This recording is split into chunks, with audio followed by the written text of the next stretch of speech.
एक अक्लमंद और एक बेवकूफ़ का एक ही जगह पर इंटरव्यू था। दोनों एक साथ ही इंटरव्यू के लिए चले।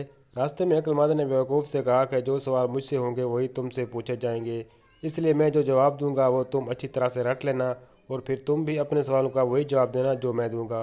बेवकूफ़ ने रजामंदी ज़ाहिर कर दी। वो जब वहाँ पहुँचे तो सबसे पहले अक्लमंद की बारी आई। उससे सवालात शुरू हुए। पहला सवाल था, पाकिस्तान कब वजूद में आया? उसका जवाब था, वैसे तो 1930 से कोशिशें जारी थीं लेकिन 1947 में आकर वजूद में आया।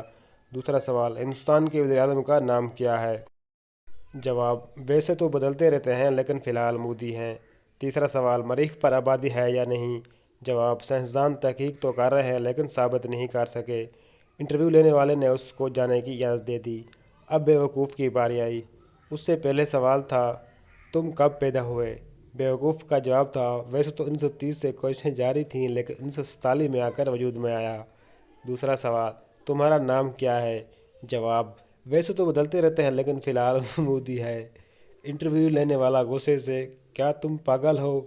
बेवकूफ़, साइंसदान तहकीक तो कर रहे हैं लेकिन साबित नहीं कर सके।